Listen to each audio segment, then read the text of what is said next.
Why, hello there YouTube, and welcome to a Revolting review. And today I am reviewing Black Christmas, the 2019 version, that is.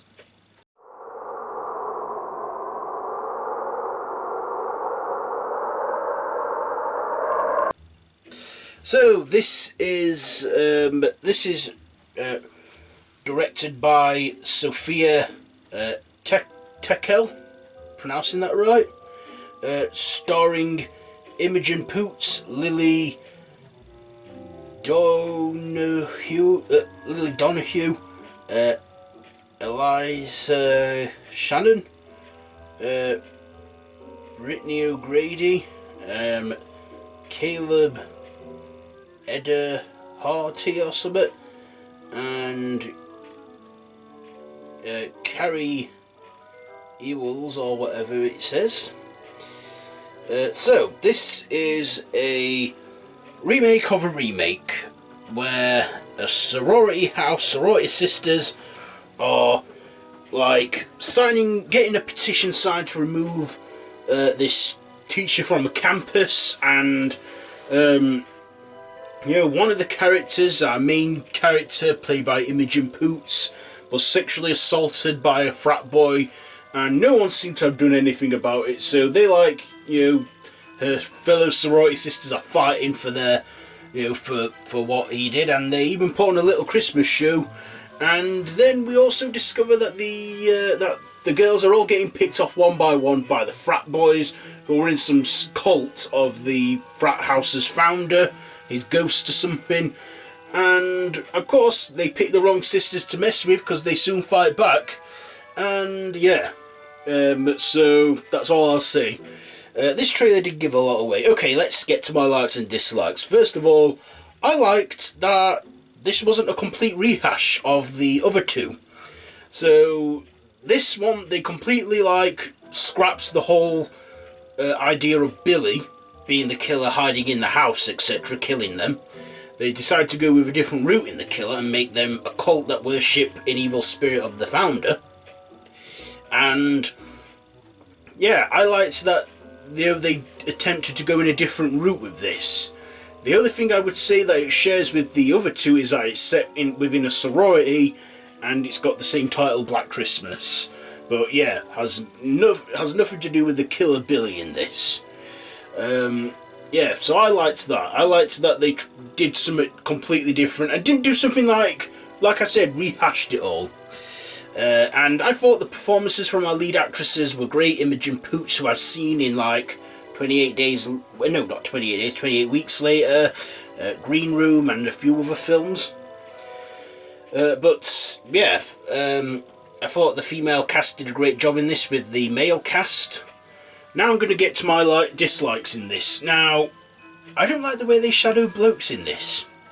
Now, yeah, this was, written by women and directed by a woman, which, hey, I think's great. Women doing horror, I encourage it, I accept it. Women, I respect them greatly, and I will never ever take advantage of a woman because, well, I respect them and I like to be a gentleman. I respect my girlfriend, every day and that, and yeah, I like to be good to her. But this really painted men in a bad light. See, now I don't condone rapists or predators or anything, I think they're disgusting, vile people.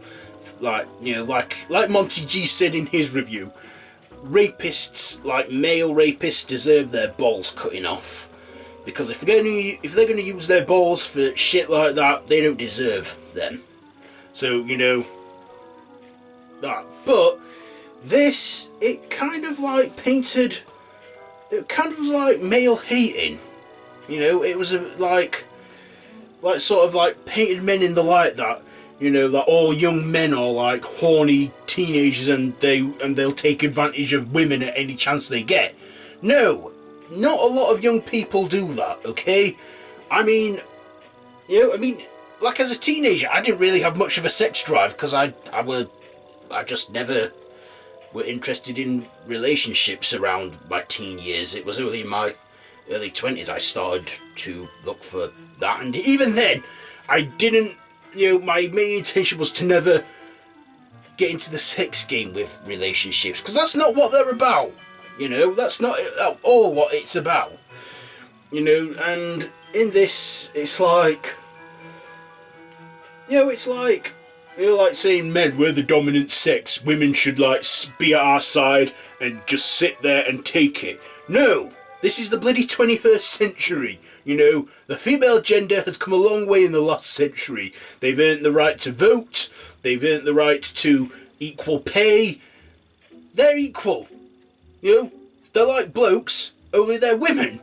And, even like female reboots, not all of them have been great, but, they've done it on loads of stuff, like films like Ghostbusters.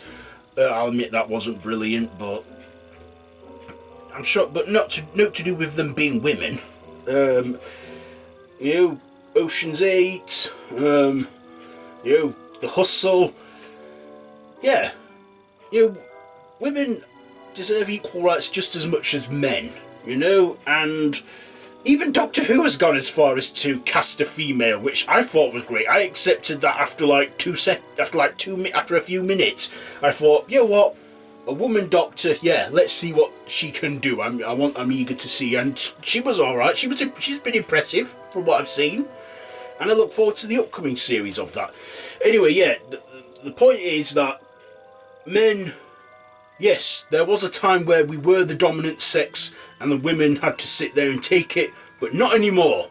Not anymore. Okay, women, deserve to be. I have loads of female friends out there, and I respect them greatly, and I will never ever take advantage of them. Even like a woman, I will never get her to do things that she don't want to do, which involves sexual stuff as well. No, I like to be a good person. I'm a good person, and I don't do any of that shit.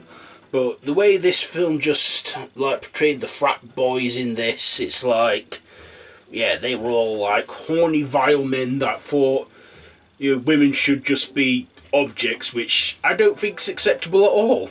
I mean, this film, written and done by women, is great and that, but it's just, I don't really know. All I'm saying is, I don't condone anyone who is a rapist or any predators like that, or they're vile people that, like I say, like we say, don't deserve manhood. And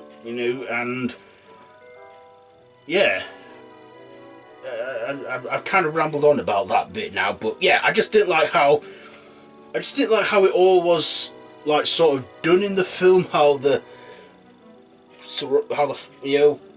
but they were some cult worshipped. That's another thing, they delved into supernatural elements as well.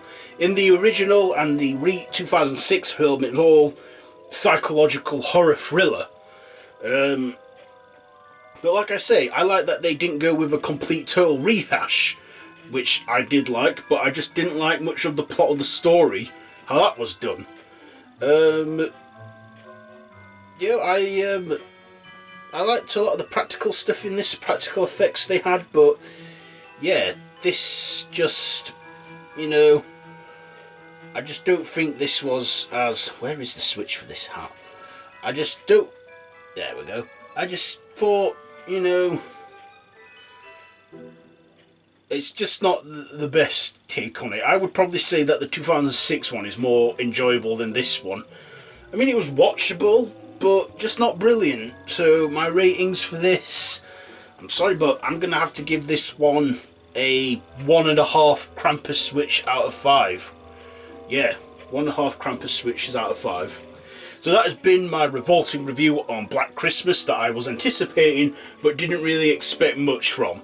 That has been my review, so I guess the only thing to do now is to rank these 3 films. So so if you like this video, be sure to give it a big thumbs up, be sure to share with your friends, don't forget to subscribe to my channel if you haven't already and to hit the notification bell. All the social media links are down below. no pressure. It's all there if you want to check it out. So yeah, like with the subscribing, no pressure, but it would mean a great deal to me. So yeah, until next time, I bid you all a goodbye, friends, goodbye. Whoa, wait, hang on. That's the outro to my main channel when I do a video on that. Goodbye, friends, goodbye. No, what I meant to say is, until next time, don't have nightmares. There we go, nailed it, got it right.